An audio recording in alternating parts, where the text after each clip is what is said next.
And welcome back to 863 Sports Buzz with your hosts Don and Matt and myself, Marshentime, coming at you live. How's everybody feeling today? We're doing good. Some good I'm, basketball. Everything's having fun, right, Don and Matt? oh yeah. It's all about having fun at this time of year, man. We're getting close to the holidays. Halloween just passed. Football's getting good. Basketball started. It's almost time to eat turkey, man. Oh man, don't get me started on that. That's always a good thing for me. That's always a good thing. A little bit. Fat guys always like Thanksgiving, so. And what's better than eating your turkey, watching football? There's just nothing better, man. I'm telling you. You just get to sit there, watch sports all day. Best thing ever.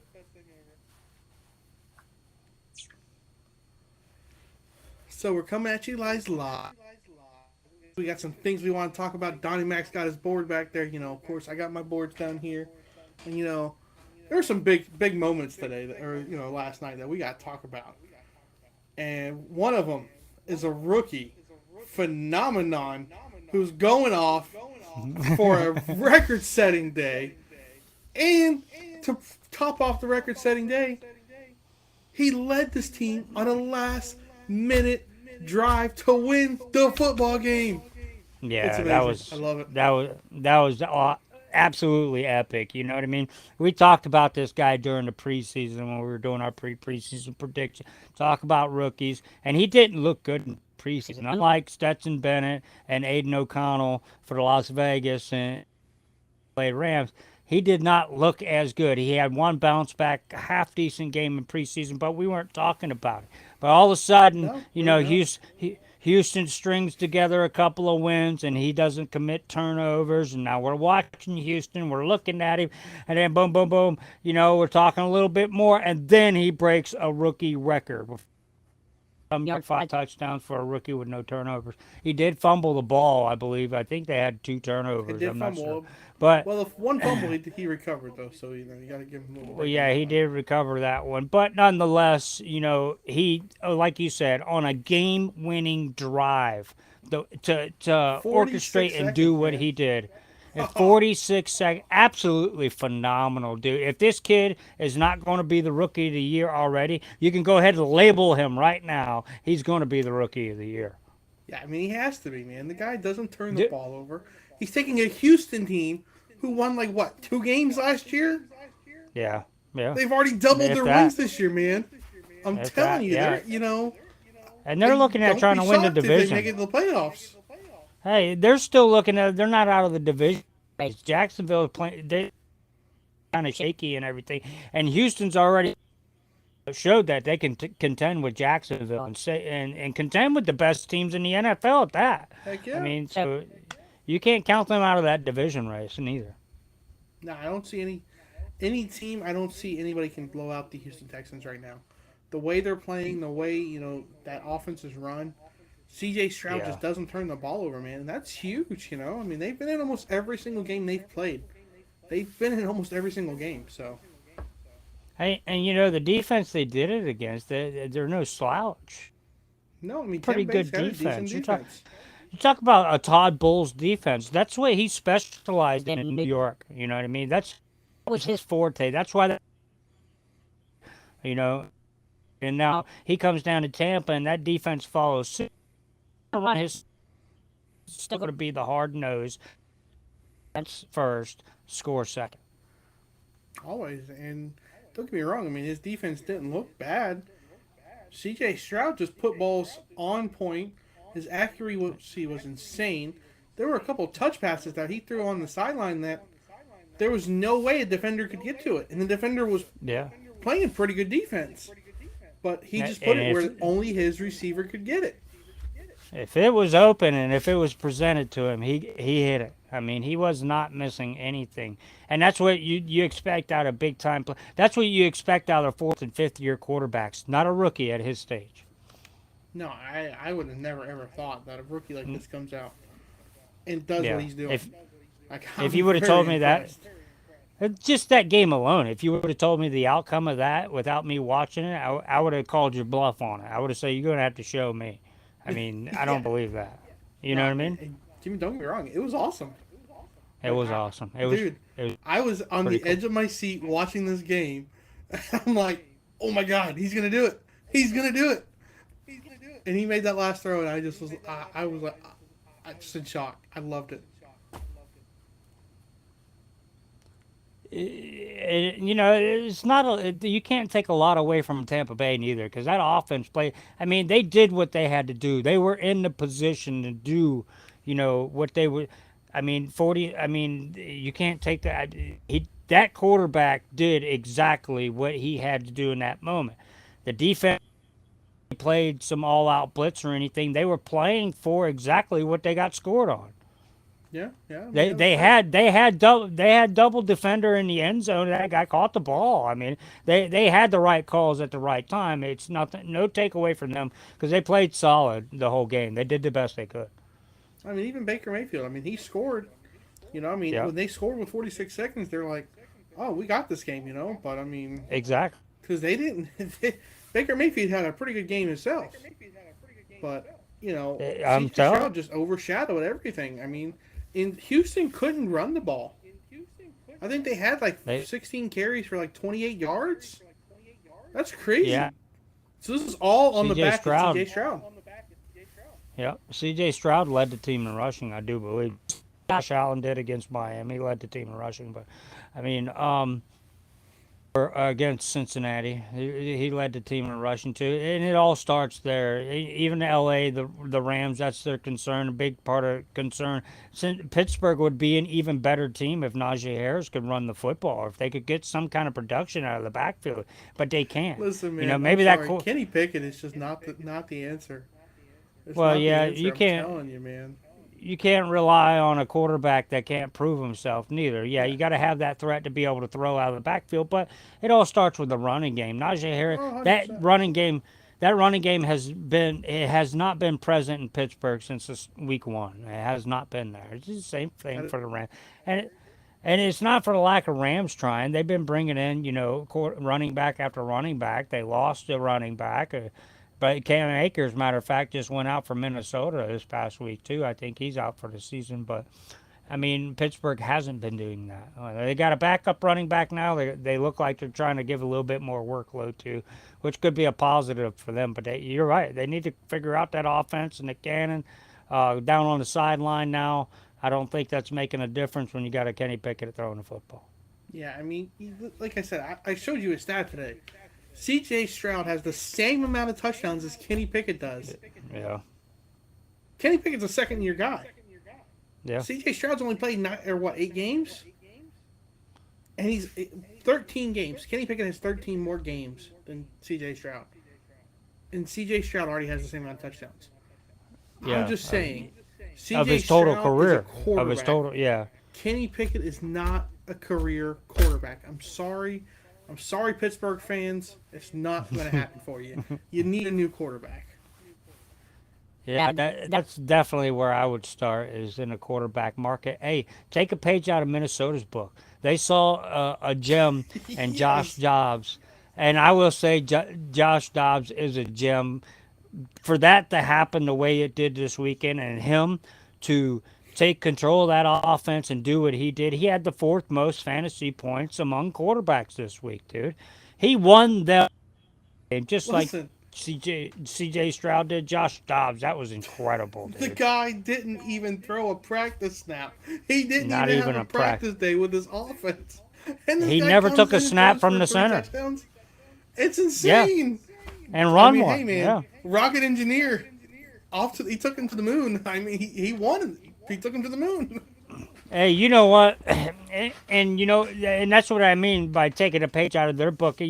Hindsight, of course, that was a good decision on Minnesota because now they got to win. They're looking like they got a quarterback that can move forward in the future, and who knows? Maybe he's going to, be there for 4 or 5 more years and be a really good quarterback. But kudos to them for recognizing what kind of intelligence this quarterback had, where he was playing at and figured, hey, we got a better system here. If we put him in our system, we think we could do something. Like you said, he never took a snap. If that's any indication of what he did this past Sunday, of what he can do after he gets some practice snaps with the starting squad, and wait till Jay Jettis comes back. Oh Wait till yeah, Jay Jettis yeah. comes back.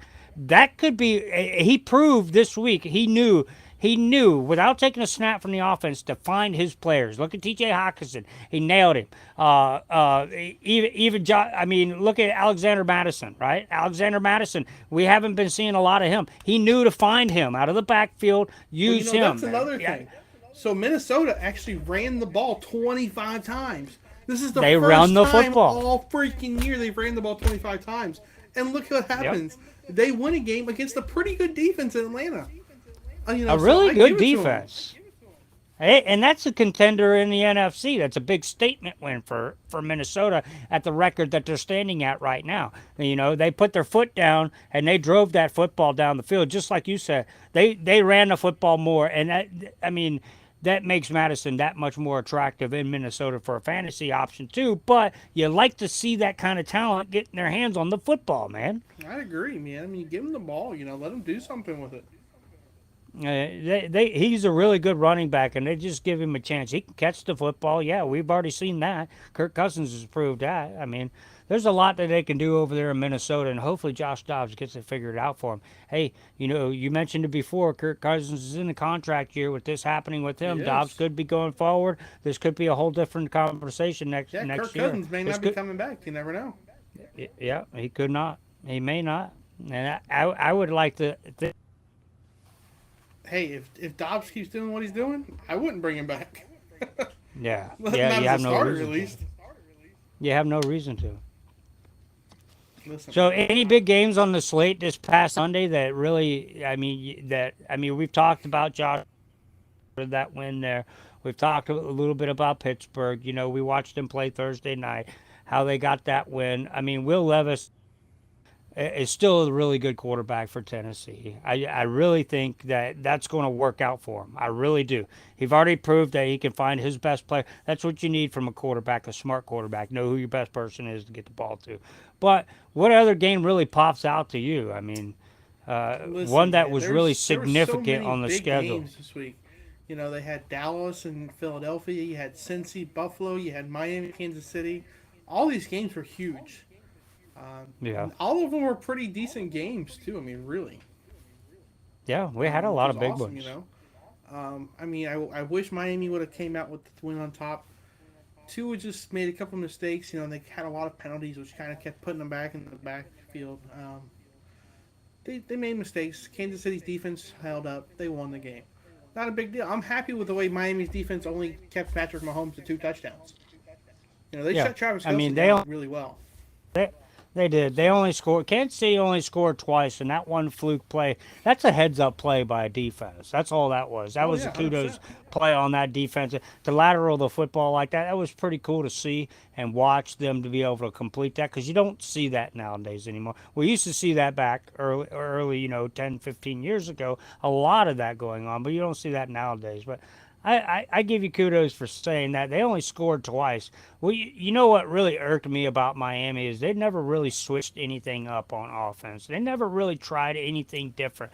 Try to move the pace. After you get shut out like that in a half, you got to make one adjustment. If it's a minor adjustment, it could change the whole ball game. It really can. Oh, yeah, 100%. But I don't feel like we never really got to see that. We didn't really see that. And they just kept going back to the same things because they didn't see that they were effectively completing these plays.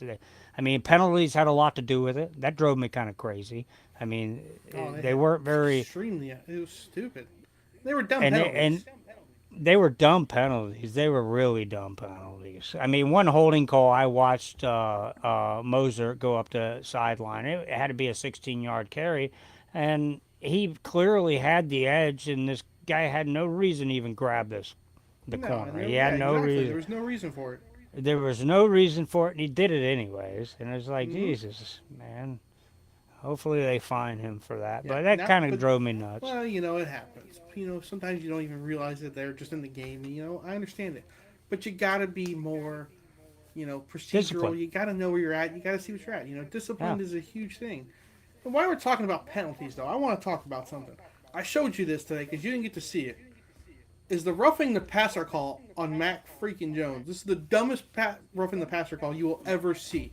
If you haven't seen Oh it, my God. go and watch this. I felt so bad for the guy who got penalized.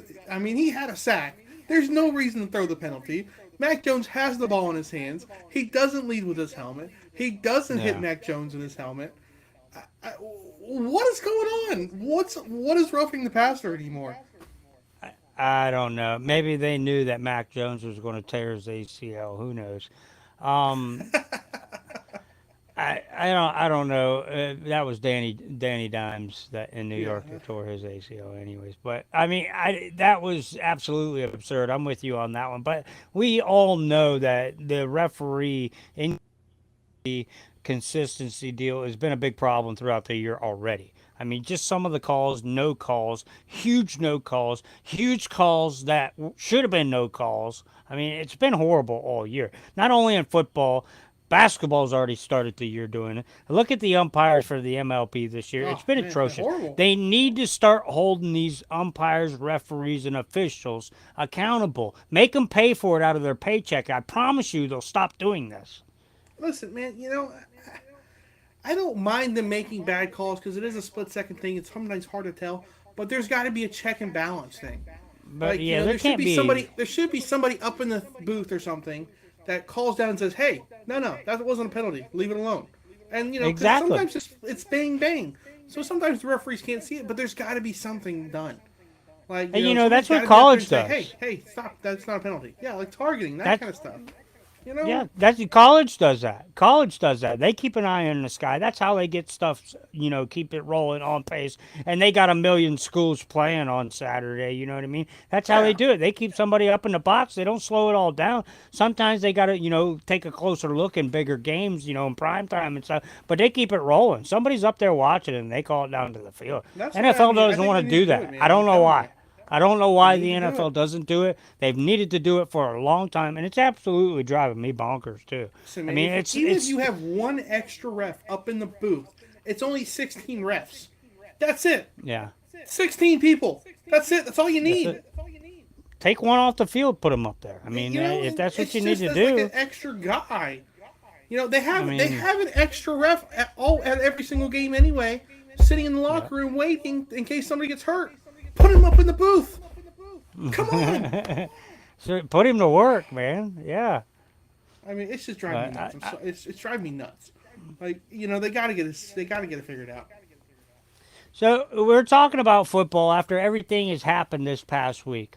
Where would you put a power ranking in a top five right Mm, now? Top mm. five teams in the NFL. Are you putting Philadelphia number one on your power ranking You list have right to now? put Philadelphia at number one. Yeah, You have to. I think You so. know, I think so too. they're 8-1. You got to put them there, man. I mean, they've earned it. They've earned it. Now, do you put KC number two right behind them?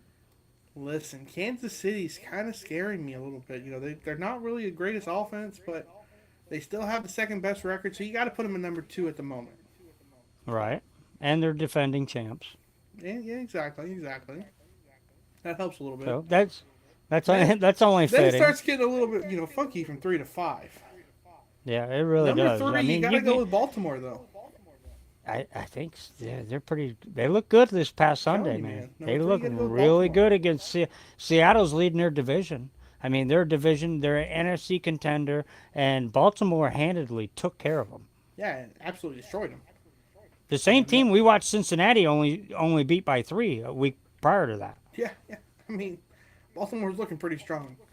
But then Yeah, number they four, are. then it starts getting a little even harder. Number four, I could see a couple of different teams going there. Man, number four spot, I think I have. I hate saying this because I hate the team. I gotta put Dallas at number four right now, just the way they play. I mean, Wow. they've proven themselves, man. They hung with Philly for a long time. They had a good game. They really only lost to Arizona now. I mean, what else can you give them? I mean, you're right. You're right. They're losing to the teams that are better than them. You're right. They are losing to the teams that are better than them. But On the other hand, Arizona also beat them. I mean, you San Fran beat them handily, beat them up. They hung with Yeah, Philly. but Yeah, I can San understand. Fran's lost the But they last three also games, lost to man. Arizona. They have. They have lost the last 3 games. So, Who knows what's San Francisco? and they had Is a it all bye week. coming So right apart? now, I gotta feel like Dallas is gonna be a little bit better. I'm putting Dallas at number 4. Okay. I hate saying it, but I gotta do it. Hey, Now, number they're 5 your may be a top little bit of a five. shock here. I'm gonna be honest. Number 5 may be a little bit of a shock to you, and I'm gonna I doubt go it. with your Cincinnati Bengals. That is a little bit of a Listen, man, shock. I didn't Joe think you. Burrow has finally They are proven five and himself. He's three. finally coming games back. He's making wins. He's throwing the ball good. He's getting the ball to Jamar Chase. He's getting the ball to his targets. Yep. They're winning games. They're beating teams that are good plus teams. I'm putting them at number 5, man. I can't disagree with you either on that one, Marshentime. I would probably put them closer to that number 5 range in power because they have beaten some good quality NFL teams here in the Telling last you. 3 weeks. So they are doing good. That whole division, though, if they come through that division with a good record, the bottom 3 teams in that division, can you guess their record right off the top of your head? They're all The 5 bottom and three. 3. They're all 5 and 3. Yeah. Baltimore sits at 6 and 2 at the top Mm-hmm. of it. So that's a pretty impressive division. That's why I've got those AFC North written on that board back there because I think they are now considered. They should be considered the best division in football. So We'll go with it. you got Cincinnati at 5. Can you give me a number 6, a number 7, Oh maybe a number man, 8? 6. I gotta go. Still gotta stick with San Fran. San Fran, you're going to Gotta stick keep with them in San there? Fran. Yeah, I gotta stick with San Okay. Fran. Their defense All is right. just too good. They're gonna fix their things. Debo will be back. I think it's gonna be a lot big boost. Yeah, I think so too. Debo's been a big part of that offense. I think they'll get fired up after this bye week, and we'll see the same San Francisco 49ers we saw to start the season. That's the way I see it. Hmm. So number 7, I would go Detroit Lions. Number 8, probably Miami Dolphins. And I think I'm stopping right there. I'm stopping at number 8 because we're not going no You gotta farther. stop. You don't need to, right? Number 9, the Seattle Seahawks. Probably, yeah. That would be. That would be a legit one, Yeah, right? I Or could see that Buffalo one. I could see Bills. that. Do you put Buffalo there, or do you put Seattle there? I mean, Ah. they got to Buffalo's got to be in your top 10 power rankings, right? They Yeah, have those to be, those right? two are probably 9 and 10. You probably could flip flop for either one of them. I'm gonna be honest. Where do you rank the Cleveland Browns? You rank Ah, them? Do jeez. you see them being competitive? I mean, that was No, they did exactly no, what they should no. have done Get this out of here. past Get out of here. week. Get out of here. No. No, no. We're not. No, we're not even talking about them. I'm still ranking them like 17. Most impressive to you, Coach Marshentime, most impressive individual performance this weekend besides C.J. Stroud and Josh Dobbs. We've already talked. Mm, Most impressive individual performance. Who do you think? man, you had to throw in the two people that I want to talk about, man. I mean, that's. I know. I mean, C.J. Stroud and Josh Dobbs. We've already talked. We know what they did was incredible. It could be one of their. I mean, it could be a I defensive mean, player. well, you know I what? mean, I'm gonna go back to a guy who finally got a little bit of help. He did his running game, and it's Josh Jacobs. He got 2 touchdowns. He finally yes, he scored did. for the Raiders. The Raiders look good. They gave him the ball like they should have been doing his whole freaking year. So I'm gonna go with Yep. Josh Jacobs.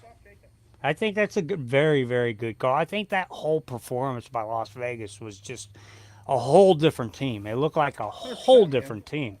I'm like, that's a pretty good vibe right there, man. I like what they're doing over there. I like the end of rounds that they did. Getting a lot of players involved in that offense.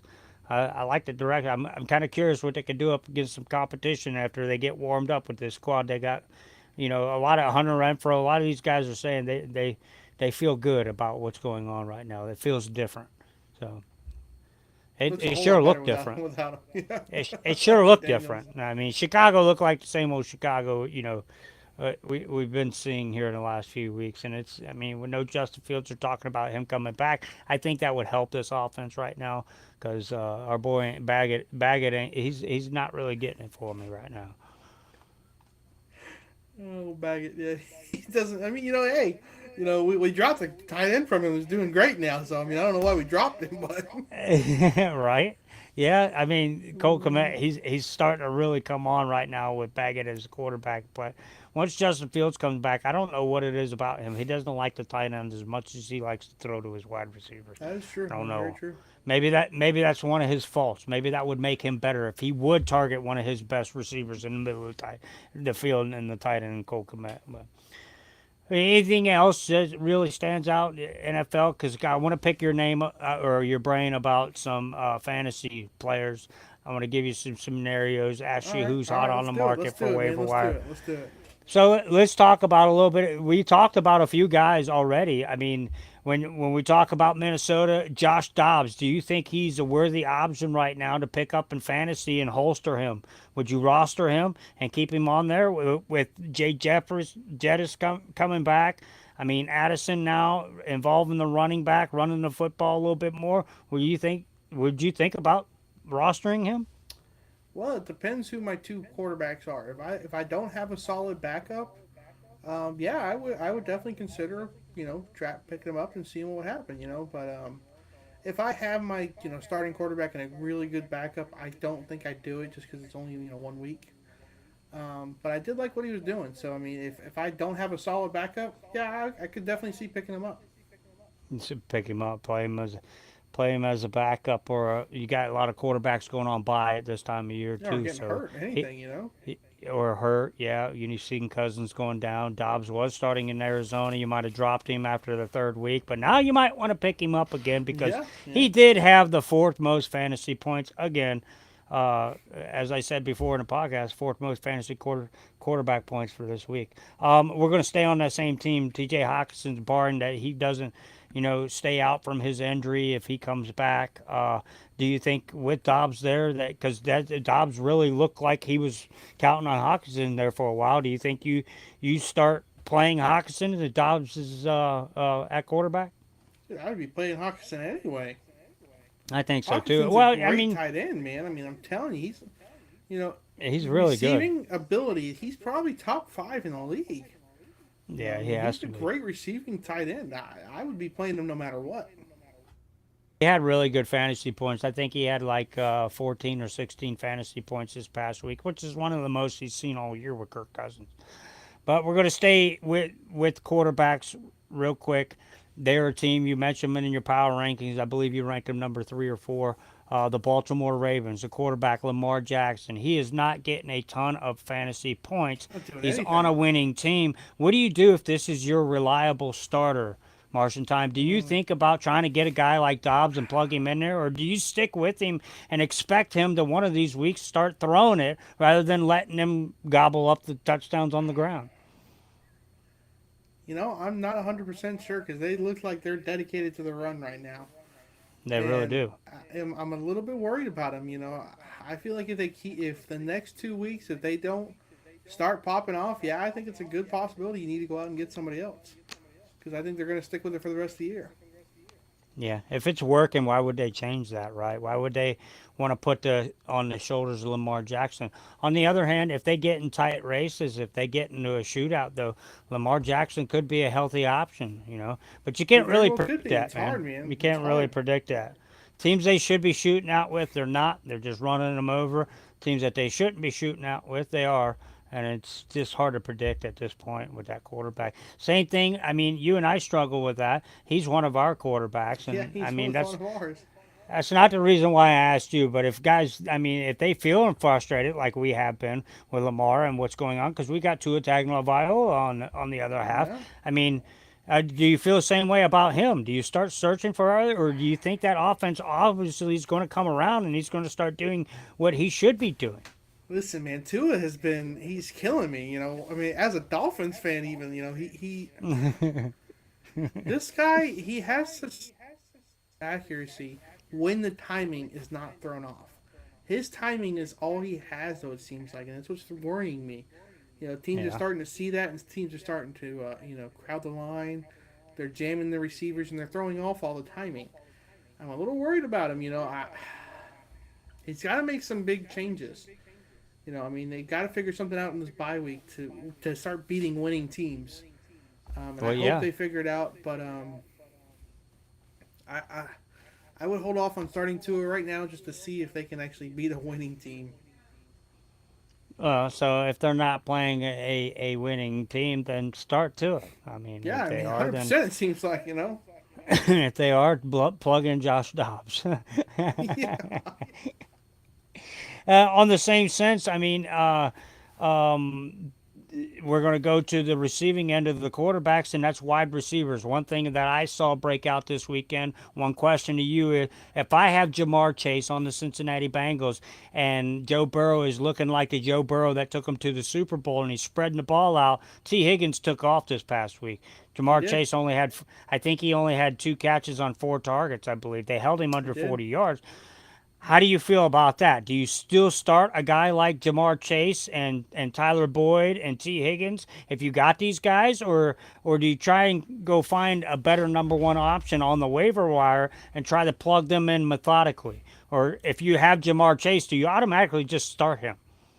Listen, if you don't start Jamal Chase, You out of your mind. you're out of your mind. You are out of your freaking mind. You start Yeah, you Jamar gotta be. Chase. He's a top 5 receiver. I don't care if he has a bad week. Everybody has bad weeks. You start Jamar Chase. I think that's almost That's mandatory just there. it's simple as that. You start him. I don't care what he's doing. You start the freaking guy. He could be hobbled with one leg, and I'd still start him over most receivers in the league. So T. Higgins, do you feel the same way about him, or do you say plug him in a possible shootout? Because I'd this have was to a tight see game. I'd have to see who they're It looked playing. I'd have to see who my other receivers are. T. Higgins is a solid receiver too, though. If you don't have that yes. receiver one and one A, and you don't have a great receiver two, I plug him in 100%. And now, and on the third option, Tyler Boyd, do you pick him up for a possible plug and flex option for those tougher games when he's That's a getting a very lot of good slot choice. action, Or if one of them gets hurt, or one somebody of gets them hurt, gets hurt? you, Yeah, you have have him as a handicap kind of thing. because he's pretty good. Let's not forget about him. I don't think we've heard the last of him yet this season. He's going to go off in one of these games. He Well, he always hasn't done it does. yet, and he always does it for them. When they go on a good run like this, it's going to come. I don't know about any more fantasy questions I may have for you, except for the one that could puzzle everybody, and that's running back options. Do you see any running back options out there on the waiver wire Oh, that somebody could possibly pounce on a 10 league or team PPR league that could possibly be available? To plug in someone. there's Somebody's hurting nobody, for a man. running I'm back. telling you. It's hard. Um, It's big. It's slim pickings out there right now. mm, because I'm doing it in I'm doing it in one of my leagues that I don't have anybody, man.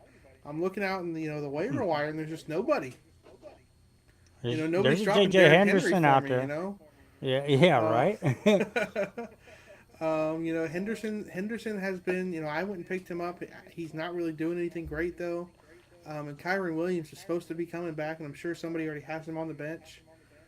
Um, man, it's a rough thing. Devin Singletary is supposed to be the lead back for Taking Houston for a over. couple weeks. So maybe Yeah. if he's out there, try to pick him up and hope that Houston does what they can. But it's scary out there for running backs. It's slim pickings. If somebody doesn't have Kareem Hunt, that's even more attractive over there too, especially Yeah, that after is what he true. did this past week. I think Jerome Ford being out with his injury, Kareem Hunt gets the carries he gets. That's a big deal for Yeah, them. but Ford came back, man. Ford played this week. Yeah, I mean, well, he was hobbled with injury. Just him coming back off an injury, being on with an injury like that, they were gonna use Kareem Hunt a lot more than they were gonna use Jerome Ford. And I think it's gonna be that way going forward, just because of the experience. They want the I security of don't the know, ball. man. Jerome Ford's been looking good, and I think they're going back. He has. I think they're going to go back to Jerome Ford. I hope they do. He's explosive, and they would be very smart to do so. Just like Indianapolis would be very smart to use the two-headed monster they have there. Oh my God, yes. Please They hand him the do. ball, and they did. They did this week pretty well, man. So Yep. they ended up winning the game. And So there's no way you're going to get a hold of a Zach Moss or a no, Taylor out there. Jonathan Taylor out there on the waiver wire. But Not a chance. yeah, the running backs are very slim pickings. That's the golden question for everybody, man. Is if you could find a running back, if you could pick up 2 every week and get 1 out of 5 weeks, you're doing good. You're Yeah, doing good. seriously. I've been picking up running backs for the past month, and it's not helping me Yeah. out. You're doing real good. And then if you hit that home run, I mean, look at Baltimore. They got 3 running backs. You know, they got Yeah, 3 it's running hard to backs use that it. are carrying. You can't rely It's on anybody. impossible to guess. You might as well flip a coin. Which one you're going Yeah. to get the touchdowns or the carries? You got one running back that's getting 45% of the snap load, and then you got the other 2 running backs that are sharing touchdowns. It's like, man, I don't really understand this. But I don't know. Fantasy is not my forte this year because I mean I can't. I've been blasting the NBA fantasy. You know I've been on top of that. NBA started this year. I like the daily fantasy NBA lineups. I can't get enough of it, man. I just love it. I just like the NBA and the new in-tournament action they got going on. Anything else football you want to talk about? You want to talk about some college football? Oh man, listen. There's not much to talk about really in the NFL anymore. I mean, we can do our Super Bowl picks, a little bit, but let's talk about let's do some college football, man. There were some big games this week. Alabama beat LSU. Yep. Georgia won their game. Ohio State had a little bit of a squeaker. Florida State had a little bit of a squeaker. There were some tough games this weekend. Washington had a freaking a shootout. I mean, it was crazy. Wow. But They went into the Coliseum and they were expecting a fight, and the Trojans gave them everything they asked for. And that was touchdown. There was no defense in that game. I feel like they should have just taken the defenses off and just let the quarterbacks throw the ball. But I tell you what, a lot of the nation was on the side of the Trojans in this game that just didn't think that Washington can go and beat the Trojans. Washington, kudos to them. This is why they are a top 5 team in the nation.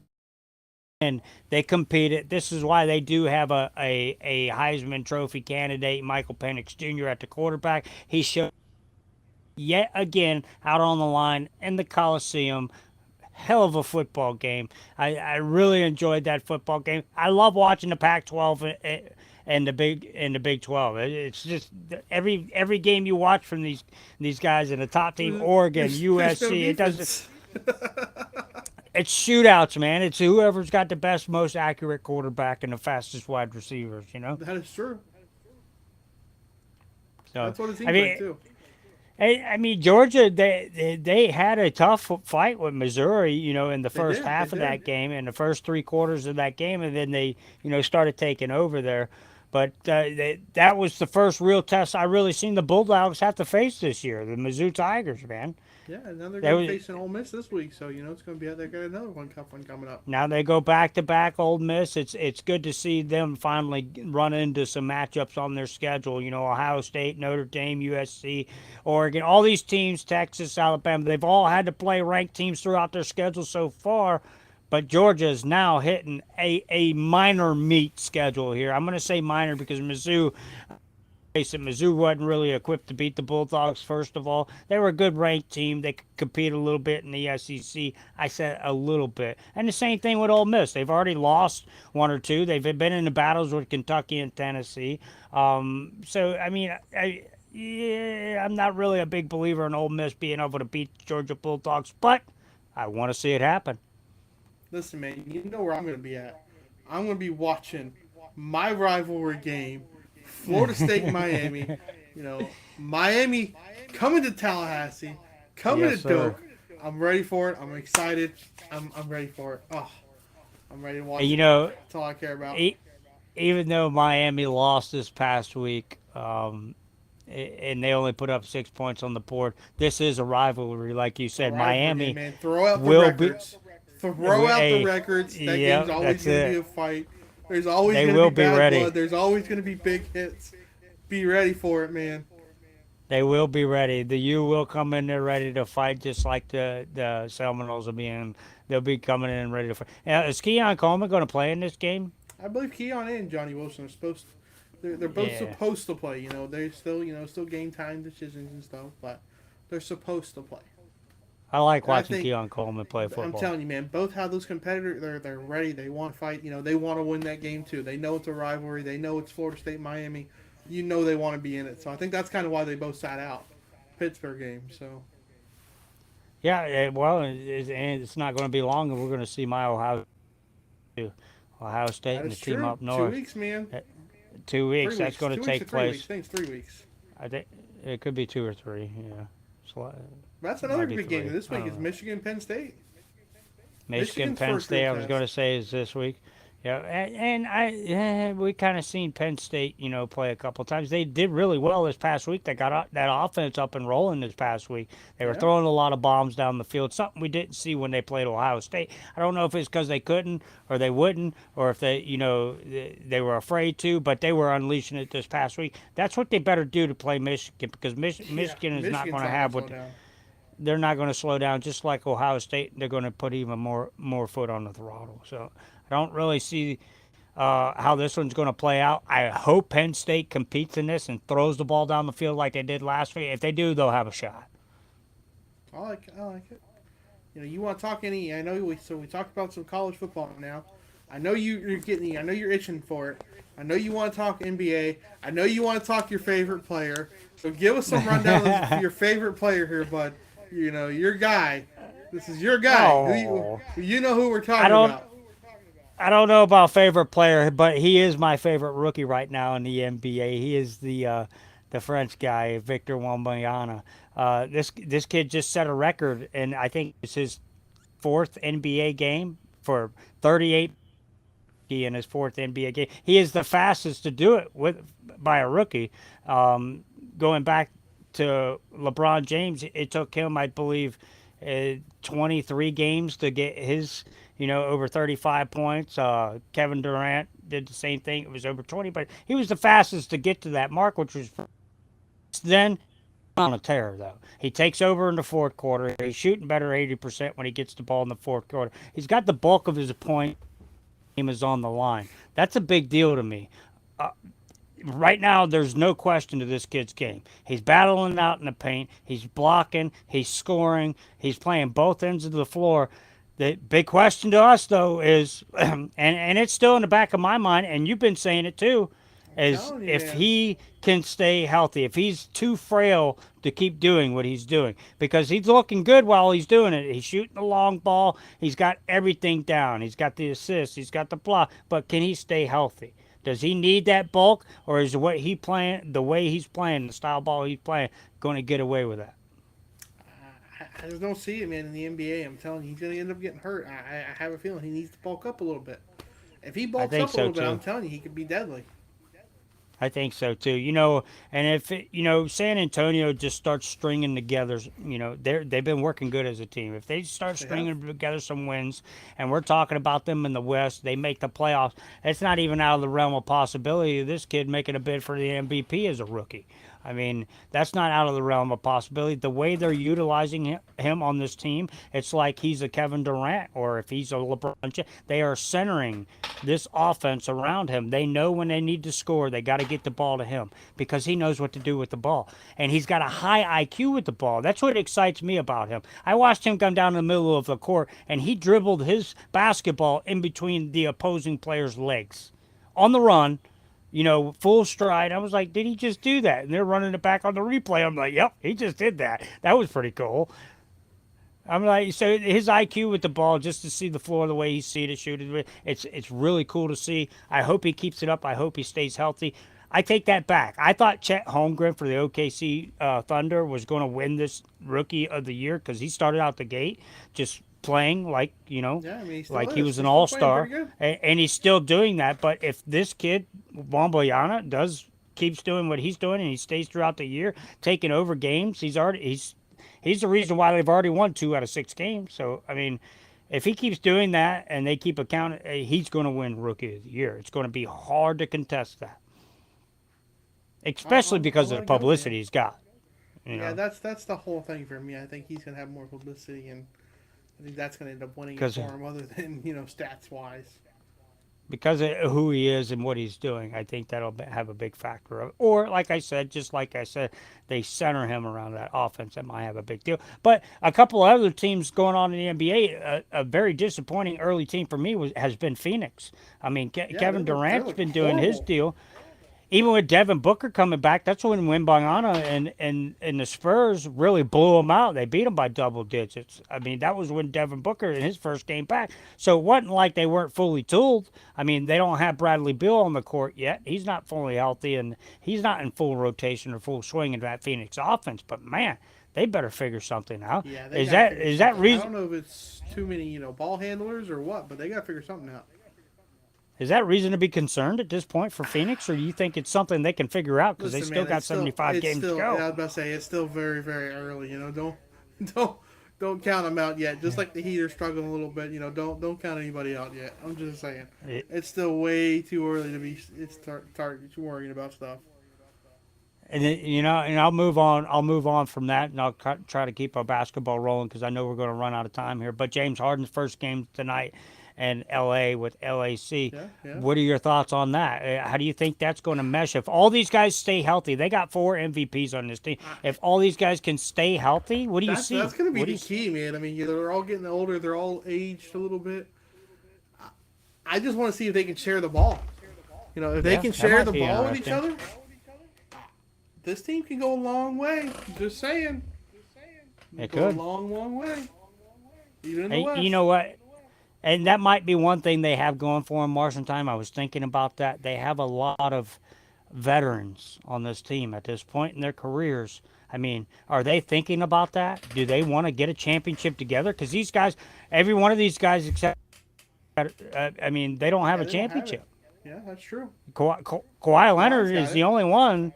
And he's got his MVPs. Everybody else has got their MVPs and their scoring titles, But are they thinking championship? I hope they are, man, because they got a lot of veterans. Too, if they are, it could be fun.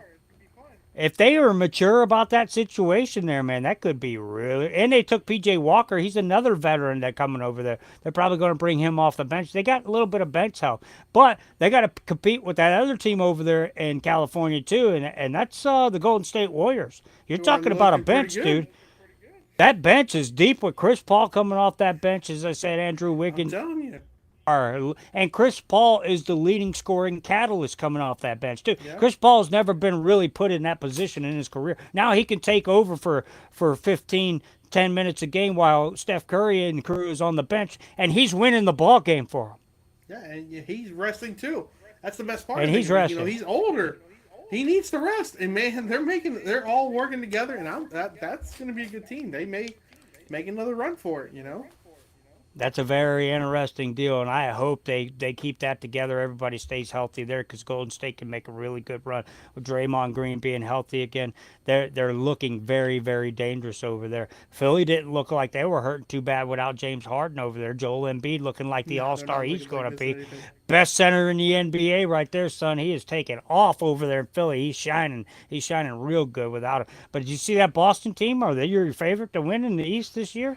That Boston team's looking really sharp with that defense they got over there. Boston and Milwaukee are still my top 2 teams, man. I'm telling you. You still like Milwaukee, huh? Milwaukee's been laying flat on us here last week. Yeah, but they got to build some chemistry, man. I mean, this was kind of a last-minute thing, I mean, I'm just saying. They do.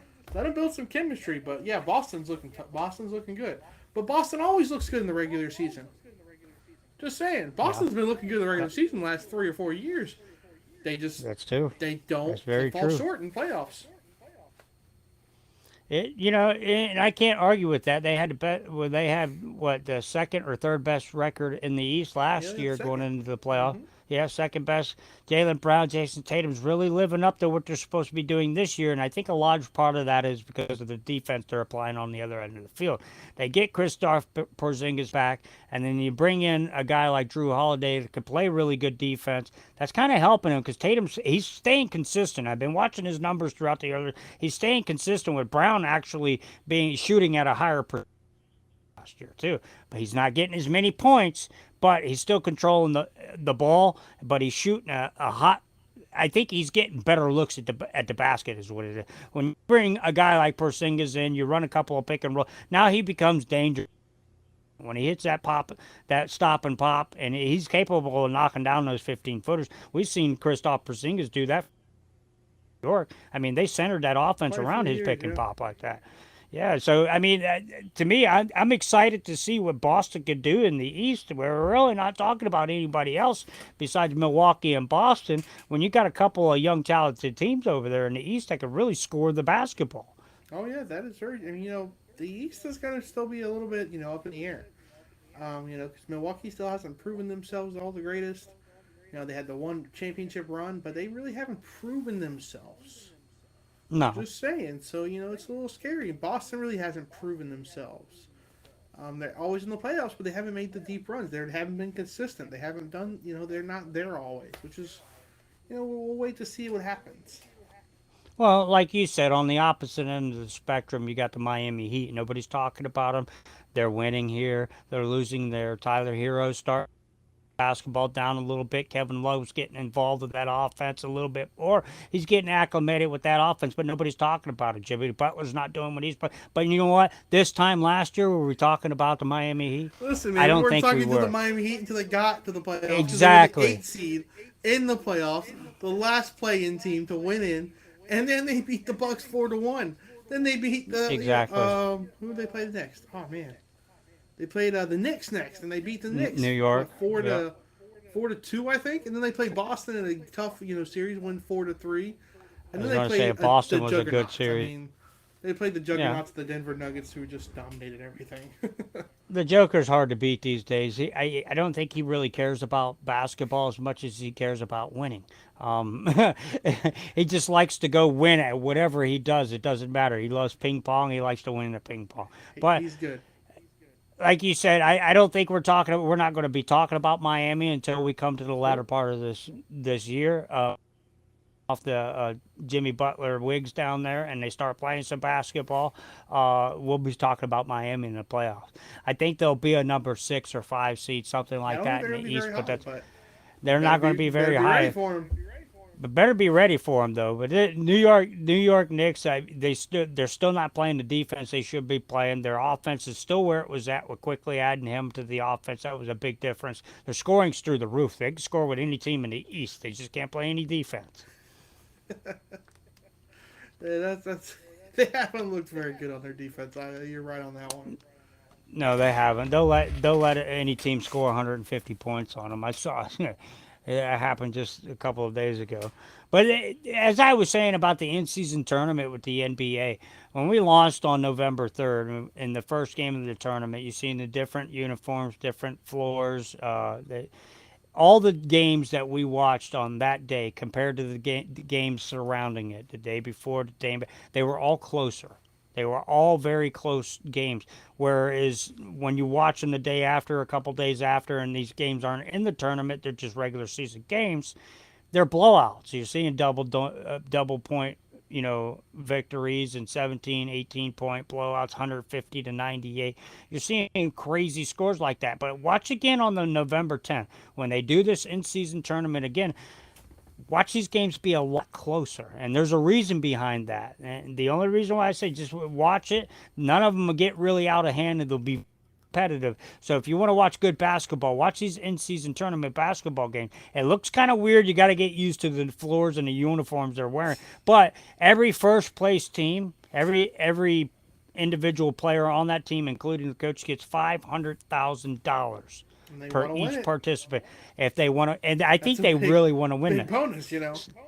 Second place team, I think it goes on down from there. It's like 400,000 for each player for the second place team, or 300,000, and it keeps on dropping down all the way through the tournament. So everybody's getting a piece of the pie, but not a $500,000 for winning this in-season cup championship. I mean, I think that's why we're seeing a little bit closer game. It could just be that first week. It was something new. Players are amped up or ready to play this day. But we'll see on the 10th when they tip it off again, because I want to see if those scores are a lot closer, like I think they're going to be. Yeah, I mean, it makes a lot of sense that they're doing that. They want to win more. They want to try harder. Because every single one of these players is in the NBA for a reason. They can all score. And if you put that big paycheck right in front of them, $500,000. Oh crap! Hey, I can play. Yeah, right. And you and I were kicking this around before, and I think they stay with this in-season tournament and how it works out and everything. I hope it works out, and I think it will be. good for the NBA, because then you know, we could be talking about 25, 30 years from now, players shooting for a trifecta championship, like winning the NBA championship, winning the in-season cup, and winning an MVP. You know what I mean? That'd be pretty cool. Or teams trying to do that. You know what I mean? I could see that being a 30 years from now, if this is success. I could see that being a goal for Hall of Famers. Yeah, I could definitely see that. I think it'd be really cool. I think it'd be really cool if somebody could actually do that, you know?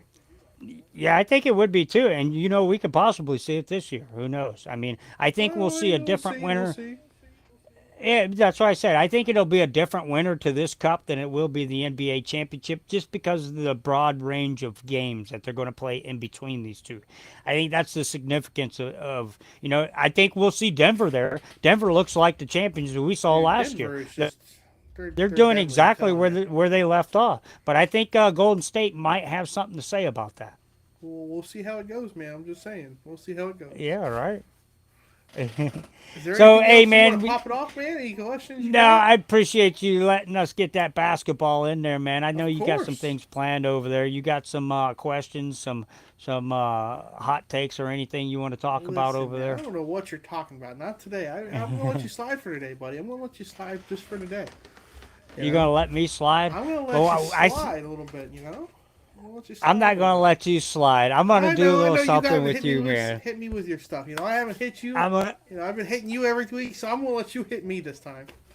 I got a little fun deal lined up for you, Marshentime. I see we got 5 minutes. I'll try to rattle these off to you, and you try to give me a yay or nay on each one. So this is going to be called Two Truths and a Lie. Okay? There's two truths and a lie. Let me grab my drink. I got about 4 questions here for you. Gotta be ready for this. All right, I got my drink. What you got?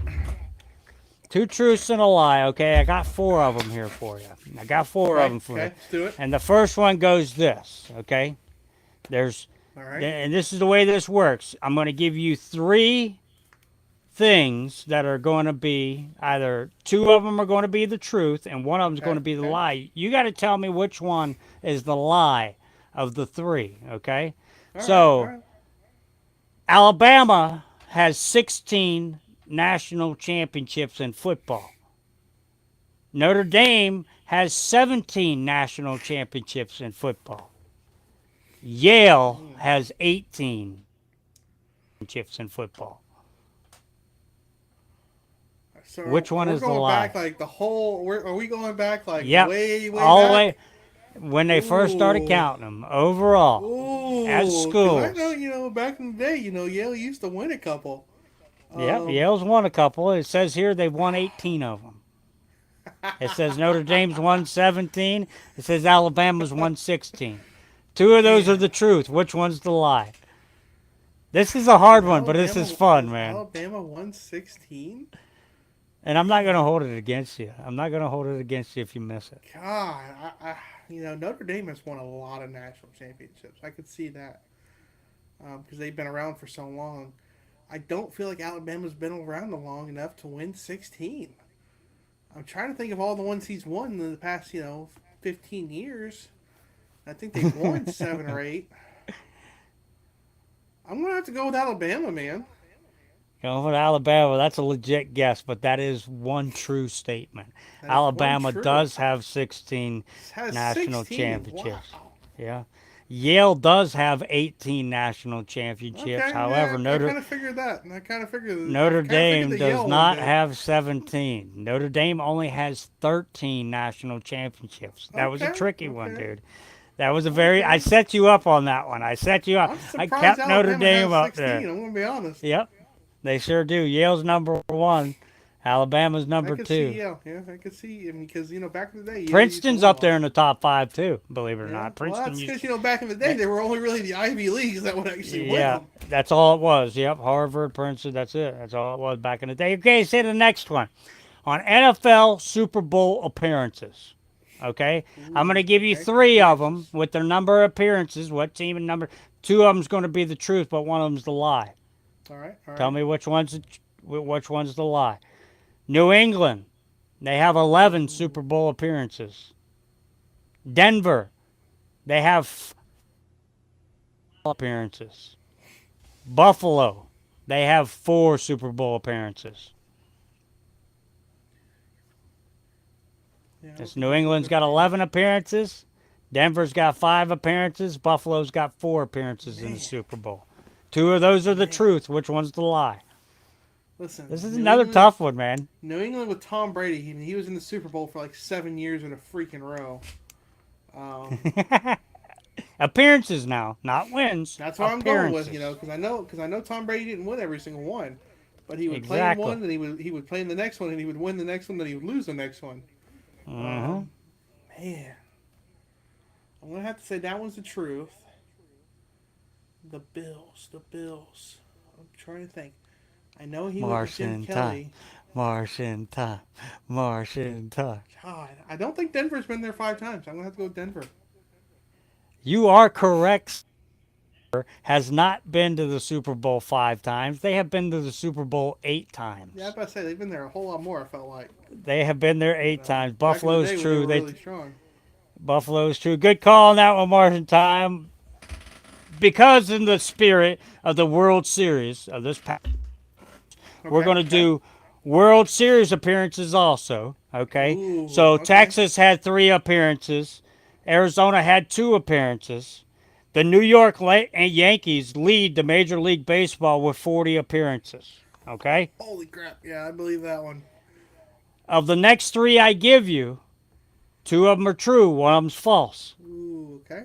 I've already gave you 3 of them, for example, okay? So I'm going to give you 3 more of right. these 3. Which one is the lie? Cincinnati Reds have 10 appearances in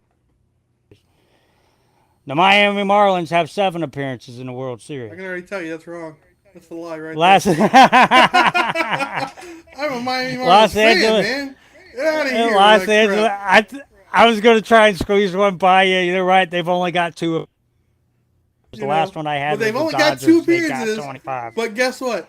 They're 2 for 2. They got 2 wins. And they're 100%. I just want to point that out. 'Cause we talked about Cincinnati's too, remember? Because you were like, well, Cincinnati's been there forever. But I'm like, yeah, but Cincinnati has only won like 3. So, you know, I just want to point that out there. Yeah, they still got more than a Marlins, so that's all that matters. Yeah, well, we haven't lost. All right, so we're going to swing it back to college football here for 1 second. Last All right, one I got. all right. Hey, this is a multiple choice question for you. We're away from two truths and a lie. Last one of the day. This is one of my favorite ones right here. Which NCAA football team holds the record for the most consecutive regular season football games won with 149? Is that A, Wow. Florida State University, B, Notre Dame Fighting Irish, or C, Hurricanes? 149 wins? Regular season consecutive wins. Wow. They had a monster of a squad for about a decade. You know, Miami had a great team for a few years. Florida State had a great team for a few years, but it's got to be Notre Dame. It has to be Notre Dame. I got you again, brother. It is the Really? Miami Hurricanes. They won Yes, sir. 104 wins. And 49 regular season games between the late 80s and the mid 90s. Oh, that's when they were the When they had- convicts. The That's when they Catholics were the versus convicts. I remember that now. Yeah, you're right. I remember When that they now. were an absolute I juggernaut remember that of now. a school back then. But that was cool, man. I wanted to throw a couple of pretty cool sporting questions at you. I thought you would enjoy that a little bit. That I was stumped good, you that on was a good. couple because I tried to on 1 or 2. I Yeah. gave you a couple. I noticed I gave that. you a couple. But I tried to stump you just to get some thinking out Gave of me you. I the wanted to Catholics see versus it. the convicts. I'm proud of you. That was a good one. Yeah, hey, I had I'm to going give 2 that for one 2. to I'll you. take it. You know, Hey, that's I'll good. take it. That first one was really hard. That I set you Yeah, up that with the one- championship that was a one. tough one. That I was cannot- really hard. I That- can't believe Alabama has 16 appearances. They sure crazy do. to They me. have 16. They've won 16 titles. That's not appearances. That's 16 That's titles. That's right. I can't That's believe titles. Yeah. that. That's crazy. The other ones we did was appearances. But I thought that was pretty cool. That was a really tough one. That was really, really tough one. But you did really good with the other ones. As a Miami Marlins fan, I really am proud of you, man. I just wanted to let you know I am really proud of you. for you being a Miami Marlins fan and knowing that as soon as it came out of my mouth. I'm really proud of you, son. I'm really proud of you. I just want you to Sometimes I know know that. things, you know. Yeah, sometimes I know some things. So you got anything else up your sleeve, Marshentime, or you Man, want to wrap it up? Anything else you want to talk know, about? I just want to point out, I'm going to do my Super Bowl predict right here. I'm going to put Okay. up my Super Bowl team, and I got some Okay. teams right here that I got some selections in here. I'm going to pick my Super Bowl team still. I'm going to go with my Super Bowl teams. I'm going to help put out two teams here. I got my AFC team. I'm going to go with my NFC team, and you know what? I'm going to hold up my two teams here, who I think is still going to the Super Bowl. And I'm going to stick with San Francisco and Cincinnati, man. I'm telling you, I still feel Cincinnati's going. No way. But No San Fran is way. going to make their changes, and they're going to win the Super Bowl. You think they're going to turn it around and bring it back, I think huh? they're turning around. I think Debo's a huge thing, and I think they're going to turn it around. I think their head coach Yes. has got a good thing going. I think he's going to turn it around for them, and they're going to win that Super Bowl still. That's my Super Bowl pick. Hey man, I can't say that with my preseason. I can't go against what you're saying as far as I don't take San Francisco seriously as I did first all of the year. So I hope after this bye week they really, like I said before, they come around and they shape around and look like that team we saw at the beginning of the year. I think they're going to. Anything else you think want to so, add too. up before we sign it off, buddy? I think that's it, brother, man. That's all I got to talk about. Catch us back here on Thursday night. Yeah, man. Sign us off, Donnie Mac. Sign us off. Well, like I said, that's all I got to talk about. That's Marshentime. I'm Donnie Mac. This is 8 Sports Buzz Podcast. Catch us at the same time Thursday night, 7:30. We'll be live on YouTube.